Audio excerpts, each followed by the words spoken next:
அனைவருக்கும் வணக்கம். இன்னைக்கு நம்முடைய ஐயா ஏகலவன் அவர்களோட தான் நம்ம இணைஞ்சிருக்கிறோம்.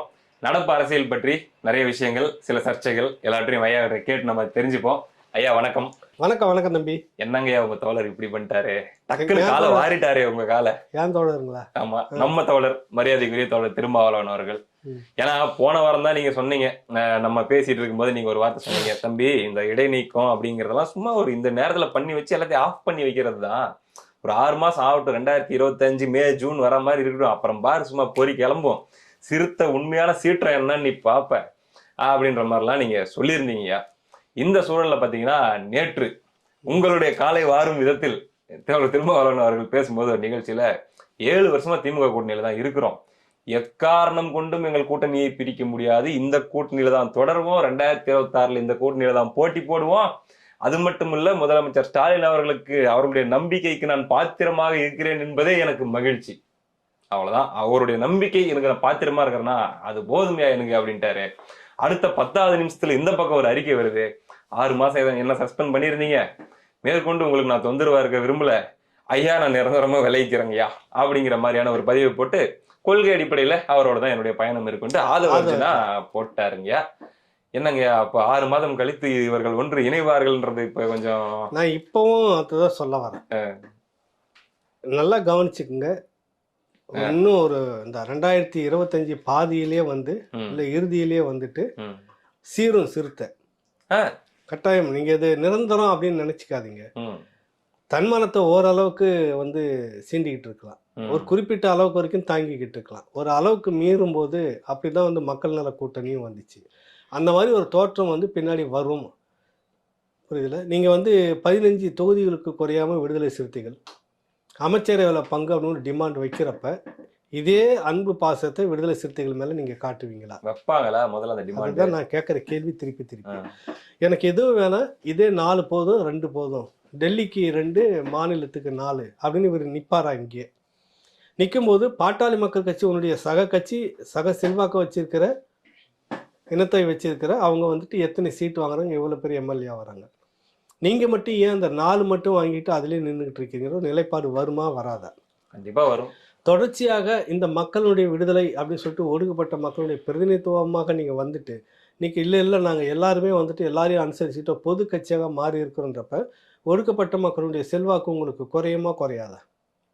மறுபடியும் நினைச்சு கூட பார்க்க முடியல. 6 போதுங்கன்னு கையெழுத்து போட்டா அந்த தொண்டர்கள் சரி அவங்க எப்படி பார்ப்பாங்க? இல்லை அதான் சொல்றேன். அப்போ அந்த கீழே இருக்கக்கூடிய அந்த தொண்டர்களை என்னவா நினைப்பாங்க? இதெல்லாம் நான் நினைக்கிறேன், அனலைஸ் பண்ணுறேன். இவர் அங்கேருந்து நான் நகர மாட்டேன், அங்கே வந்து அவருக்கு பாத்திரமா இருப்பேன், எதுவானாலும் இருந்துட்டு இருக்கோம். பாத்திரம் துருபிடிச்சி போச்சுன்னா பயன்படுத்த மாட்டாங்க. பாத்திரத்தை வந்து விலக்கிக்கிட்டே இருக்கணும். விளக்குவது என்பது உங்களை புதுப்பிக்கணும். நீங்கள் தொடர்ச்சியாக மக்களுக்காக ஒரு விஷயத்துக்காக போராடிக்கிட்டே இருக்கணும்.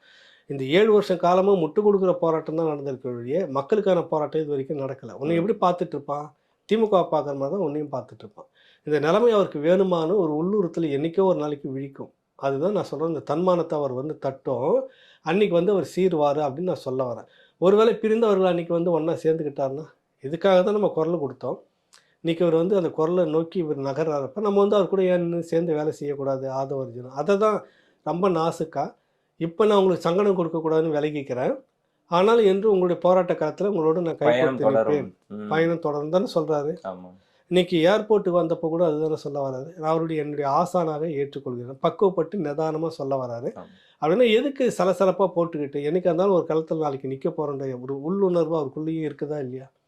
இதெல்லாம் வச்சு தான் சொல்ல வரேன். இது வந்து இப்படியே பேசிக்கிட்டே இருப்பாங்க, நிரந்தரம் இல்லை, எப்படியும் வந்து மாறும். இதை விட 2 மடங்கு அந்த காலகட்டத்தில் மக்கள் நல கூட்டணின்ற அந்த காலகட்டத்தில் பேசிக்கிட்டு இருந்தாங்க, 2 மடங்கு பேசிகிட்டு இருந்தாங்க.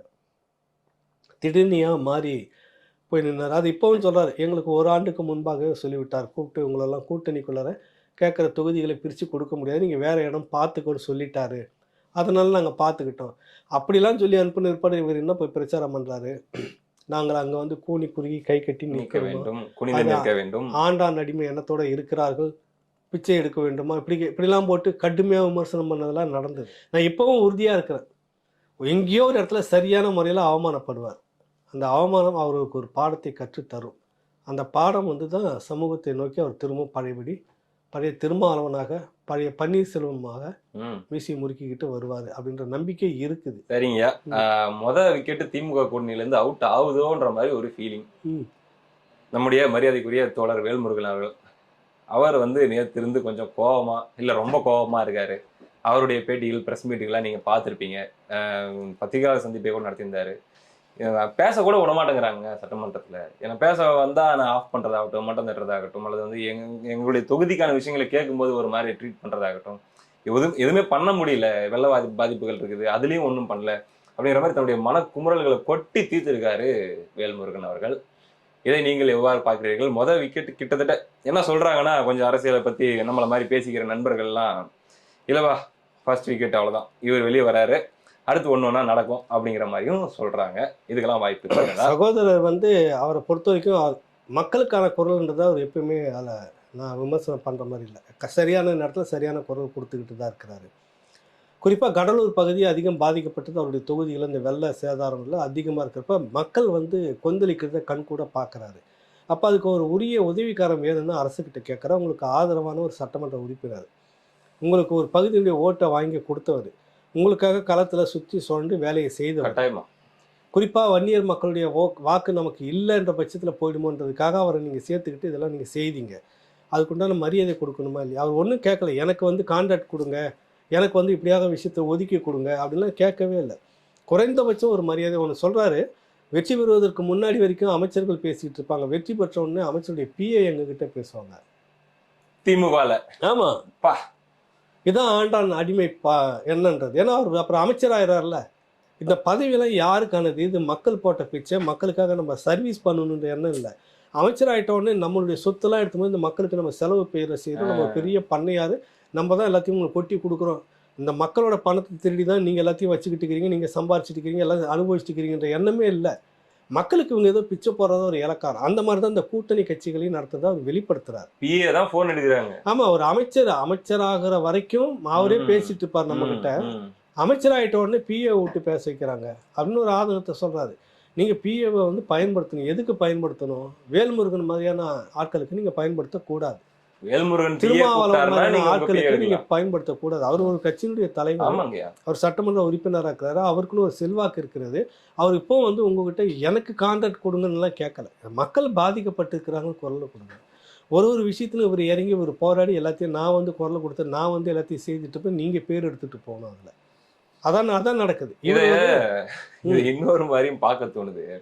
எதுக்கு அந்த கூட்டணிக்கு போவான அவங்களை ஜெயிக்க வைப்பாங்க? இல்ல, அவருக்கு வந்து தன்னை வந்து நிலைநிறுத்திக்கணும். அவருக்கு ஒரு அரசியல் இருக்குது. சட்டமன்ற உறுப்பினராக இருந்து நடத்த காலம் கடத்தணும். இல்லைனாக்கா வந்து அரசியல் இருந்துட்டு நீர்த்து போன மாதிரி ஆயிடுமோன்ற ஒரு அச்சம் இருக்குது. சரி, அதனால வந்து அவருக்கு ஒரு நிலைப்பாடு வந்து எந்த கட்சி ஜெயிக்குது, எதுக்கு மக்கள் செல்வாக்கு இருக்கிறது, அதை நோக்கி போகலாம் அப்படின்ற மாதிரியான ஒரு எண்ணத்துல அவரும் தன் கட்சியை வளர்த்துக்கணும். இல்லை, புரிஞ்சுக்கிறேன். கரெக்ட்.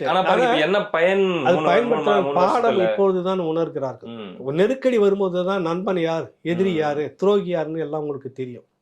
புரியுதுல்ல? ஒரு நெருக்கடி வந்தபோதுதான் உன்னை பத்தி எவன் பேசுறான், உனக்கு அணுக்கமா எவன் இருக்கிறான், உன்னை பத்தி உன் பக்க பலத்துல வந்து யார் நிக்கிறான், இதெல்லாம் தெரிஞ்சிடும். இல்லை, நீங்க தவிச்சுக்கிட்டு இருக்கிறீங்க, மக்கள் நலன் சார்ந்து. அது கூட உங்களுக்கு சொந்த பிரச்சனை இல்லை. இப்போ வந்து நின்று நம்ம கட்சியில் ஒரு ஆளாக இருந்தாருப்பா, கூட்டணியில் இருந்தாருப்பா, அவர் தொகுதிக்கு வேண்டியதெல்லாம் நின்று சர மாதிரி அடிச்சு விட்டு செய்து முடின்னு ஒரு எண்ணம் வரவே இல்லை. மந்திரி ஃபோன் பண்ணாக்கா எடுக்கிறது இல்லை, அப்பாவு அதிகாரிகள் ஃபோன் பண்ண எடுக்கிறது இல்லை, சபாநாயகர் இவர் ஒரு கேள்வி 2 நிமிஷம் கூட இல்லைங்க, 1 நிமிஷம் இதுதாங்க எங்க பிரச்சனை, ஒண்ணுமே செய்யப்படலைங்கன்னு சொல்ல, வேல்முருகன் உட்காருங்க, இது அவை குறிப்பில் நீக்கப்படும். என்னங்க அது? இல்லை, அதுதான் இந்த மாதிரியான மக்களுக்கான அவர் வந்து தப்பான வார்த்தை பேசுகிற ஆள் கிடையாது. அவர் வந்து தேர்ந்த ஒரு சட்டமன்ற உறுப்பினர், 4வது முறையாக இருக்கிறார், ஒரு அனுபவசாலி. அப்போ அவருக்கு எது அவை குறிப்பிலிருந்து நீக்கப்படக்கூடிய வார்த்தை அப்படின்றதெல்லாம் அவருக்கு தெரியும். அதுக்கேற்ற மாதிரி தான் பேசுகிறாரு. ஆனால் அரசுக்கு எதிராக இருக்கின்றதற்கு அதெல்லாம் நீக்கணும்னா அப்புறம் அதுக்கு பேர் என்னன்றதே தெரியல, புரியல. அங்கேயும் பேச விடுறதில்ல, மக்கள் மன்றத்திலையும் வந்து பேச முடியலாம், அப்புறம் வேற வழியில் ஊடகத்துக்கிட்ட தான் பேச முடியணும். அவர் ஒரு கட்சியில் கூட்டணியில் இருக்கிறாரு, பாதிக்கப்பட்டிருக்கிறாரு, அவருக்கு போய் தோல் கொடுத்து நீங்கள் நின்று எல்லாத்தையும் செய்து கொடுத்துருக்கணுமா இல்லையா? மக்களுக்காக தானே செய்ய சொல்கிறாரு, அவருக்கு செய்ய சொல்லலையே. அப்போ நீங்கள் எப்படி நடத்துங்க? அதுதான் அவருடைய கோபம். சமீப காலமாக பார்த்தா அவருடைய கோபம்லாம் வேகமாக தான் வருது. வரணும், அவர் அங்கே நிலைப்பாரா இல்லையான்னு நமக்கு தெரியல. அவர் நல்லா இருக்கணும் எங்கே இருந்தாலும், நம்ம அதுதான் சொல்ல வரோம். கடந்த காலம் அவர் மேலே நிறைய நமக்கு வருத்தம் இருக்கிறது, விமர்சனங்கள் இருக்கிறது. ஆனால் இனம் சார்ந்து கொஞ்சம் பேசக்கூடியவர்ன்றதுக்காக நம்ம அது எல்லாத்தையும் விட்டுட்டு அவர் எப்பயுமே ஆதரிக்கிறவராக தான் இருக்கிறோம். இந்த நிலைப்பாடு அந்த தொகுதியில் மக்கள், அந்த மக்கள் மட்டும் இல்லை, எல்லா மக்களும் சேர்ந்தவர்கள் தான் அந்த தொகுதியில் இருக்கிறாங்க. குறிப்பாக அந்த மாவட்டம் கடலூர் எல்லாமே.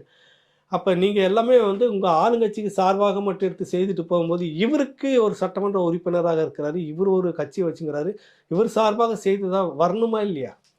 ஒருவேளை எனக்கு நீங்க பேசிட்டு இருக்கும்போது எனக்கு ஒண்ணு தோணுதுங்க. ம். பாருங்க, இவர் வந்து என் தொகுதிக்கு எதுவும் செய்யல, இந்த பிரச்சனை இருக்குது, அந்த பிரச்சனை இருக்குதுன்னு கேக்குறாரு. இந்த பக்கம் 4 எம்எல்ஏ ஆளூர் ஷானவாஸ் இருக்காரு, பாலாஜி இருக்காரு, இவங்கெல்லாம் இருக்காங்க இல்லையா? இவங்க தொகுதிகள்லாம் நிறைவா எல்லாம் செஞ்சுட்டு இருப்பாங்களோ ஒரு வேலை கவர்மெண்ட்ல இருந்து. மக்கள்லாம் மிக மகிழ்ச்சி வெள்ளத்துல இருக்கிறாங்களோ என்னவோ. தெரியல, இது கேட்கவே வரைக்கும் மாட்டேங்கிறாங்களே. இவங்க இது கேட்ட வரைக்கும் மாதிரி வெளியில எதுவும் வரல. அவங்க பக்கம்லாம் பாதிப்பு குறைவா இருக்குமோ என்னன்னு நமக்கும் தெரியல. இந்த ம், மாதிரி ஒருவேளை இவங்க அனுசரணையா இருக்கிறாங்கன்றதுக்காக கேட்டதெல்லாம் செய்யறாங்களான்றதும் தெரியல. ம், சமீபமாக வேல்முருகன் சகோதரர் வந்து சில கேள்விகள்லாம் யதார்த்தத்தை கேட்கறாரு, யதார்த்தம் அந்த அரசுக்கு எதிராக இருக்குதுன்ற மாதிரி நினைக்கிறாங்க. ம். போனா போகட்டும், என்ன ஒரு ஆளு, நம்ம வேற ஒரு ஆல்டர்னேட்டிவ் பார்த்துக்கலாம் அப்படின்ற எண்ணத்துல கூட இருக்கு. அப்படி ஒரு எண்ணத்துல கூட இந்த ஆளுங்கட்சி இருக்கலாம்ல. ஓ, இல்லைன்னா விழுந்து விழுந்து பார்த்துருப்பீங்களா? இப்போ விசிகால வந்து ஒரு குரல் வரலன்றீங்க, 4 சட்டமன்ற உறுப்பினர்கிட்ட இருந்து வரல. இப்போ ஷானவாஸ்லாம் புதுக்கோட்டை அந்த பக்கம்லாம் இப்போ தான் மழை வந்தது, பாதிச்சிருக்குதா என்னன்னு தெரியல. ஆனால் மற்றவங்களுக்கு ஓரளவுக்கு இருக்குது. அப்போ குரல் அங்கேருந்து வரல, என் தொகுதிக்குள்ளே பாதிக்கப்பட்டது அப்படின்னா பாதிக்கப்பட்டிருப்பாங்க. அவங்க பேசலைன்னு உட்காந்துருக்காங்களா? பேசினா அந்த அரசு கோச்சிக்குன்னு உட்காந்துங்கிறாங்களா மற்றவங்க 3 பேரும்? அதான் தெரியல. ஒருவேளை ஒரு 234ல டாப்ல அவங்க இருக்கிற அவங்க தொகுதிகளா அவங்க இருக்குமோ? தொகுதிக்கெல்லாம் எல்லாமும் கிடைச்சிருதுன்னு எடுத்துக்கலாமா? அப்படித்தான் நான் எடுத்துக்கிட்டேன். ஒன்று அப்படி எடுத்துருக்கணும், இல்லைன்னா இந்த அரசு எதிர்த்து நம்ம பேசிடக்கூடாது, மக்கள் எப்படி போனாலும் பரவாயில்ல, இந்த அரசு மனசு நோகக்கூடாதுன்னு உட்காந்துக்கிறாங்களா? ஆனா அவங்க கட்சி கொடி வந்து ஏத்த விட மாட்டேங்கிறான்றது அதுக்கே மூச்சு விடல. 2 நாளைக்கு நம்ம ஒரு வீடியோ போடுறதுக்கு அப்புறம் தான் ஒரு அறிக்கையா வருதுங்க. இல்லை, அது வந்து சம்மந்தப்பட்ட அதிகாரிகளே வந்து டிரான்ஸ்ஃபர் அது சஸ்பெண்ட் பண்ணிட்டாங்க. அதுக்கே இவங்களால பொங்க முடியல. புரியுதுல உங்களுக்கு? இவங்க நிலைமை அந்த மாதிரி இருக்குது. எனக்கு 2 கேள்வி இங்கே என்னன்னாக்கா, ஒன்று உங்கள் தொகுதிக்கு மட்டும் நிறைவாக செய்து முடிச்சிருக்குதா, அதனால் நீங்கள் குரல் கொடுக்காம இருக்கிறீங்களா? இல்லை குறைபாடுகள் இருக்குது அப்படின்னு களத்தில் இருந்துச்சுன்னா நீங்கள் குரல் கொடுக்காம இருக்கிறதுக்கு காரணம் இந்த அரசு பூ போல நம்ம பார்த்து ஒட்டிக்கிட்டு இருக்கணும் அப்படின்னு போறீங்களா? அப்படிதான் 2 கேள்வி. அதாவது ஒண்ணு அரசு உங்க தொகுதியை பூ போல பாத்துக்குது, இல்லைன்னா நீங்க அரச பூ போல பாத்துக்கீங்க. அதாங்க ரெண்டுல ஏதோ ஒண்ணு. ஒன்று இருக்கணும். ஆ. இப்போ வேல்முருகனுக்கு இல்லை தட்டுப்பாடு அங்கே இருக்குது. அங்கே இருக்கக்கூடிய திமுக சார்பான வேலைகள்லாம் நீங்கள் சாதிச்சுட்டு எடுத்துகிட்டு போகிறப்ப இவர் என்ன பண்ணுறாருன்னு ஒரு கேள்வி வரும்ல. கட்டாயமா. இவரை சார்ந்து இருக்கக்கூடிய மக்கள், இவரை சார்ந்து இருக்கக்கூடிய எல்லா சமூகத்து நண்பர்களும் இந்த பாதிக்கப்பட்டிருக்கிற ஒரு ஒன்று கூட செய்ய மாட்டேங்கிறாரு, எது சொன்னாலும் வரமாட்டேங்குது கேள்வி வருமா? ஆமாங்க, வராது. ஒரு எம்எல்ஏ தெருவுல இருந்து புலம்புற நிலைமை இருந்தா அந்த மக்கள் எப்படி அதுதான் கூட்டணி பார்ப்பாங்க? கட்சி எப்படி இருக்குன்னு பார்த்துக்குங்க. திமுக எப்படிலாம் பயன்படுத்தும் கூட்டணி கட்சி, திருமாவளவன் நீங்களும் இதை பார்த்துக்குங்க. நாளைக்கு இதுக்கும் உங்களுக்கு வரும், புலம்பு விடுவாங்க ரோட்டில் நின்று. அவர் வெளிப்படையாக புலம்புறாரு, யதார்த்தத்தை பேசக்கூடிய மனிதர் அவர். மக்களுக்காக எப்பவுமே பேசக்கூடியது, வர்றது வரட்டும் அப்புறம் பார்த்துக்கலான்ற மாதிரி இருக்கக்கூடியவர். அதனால் துணிஞ்சு பேசுகிறாரு. இவர் பேசாமல் மௌனமாக இருக்கிறாரு தோழர் திருமாவளவன். அவரை பார்த்தாது இவர் கொஞ்சம் தெரிஞ்சுக்கிட்டு நியாயத்தை கேட்டாருன்னா நல்லாயிருக்கும். 2026 திமுகவுக்கு எதிராக ஒரு மெகா கூட்டணி அமையும் என்று நம்புவோம். அந்த கூட்டணியில் நம்முடைய தோழர் வேல்முருகன் அவர்களும் தோழர் திருமா அவர்களும் இருப்பார்கள் என்று நம்புகிறேன். காலம் முடிவு செய்யட்டும். எப்படி அது முடிவு செய்யும் கரெக்டாக. நம்முடைய கேள்விகளுக்கு இவ்வளவு நேரம் பொறுமையாக பதில் சொன்னதுக்கு ரொம்ப நன்றிங்க. நன்றி, வணக்கம்.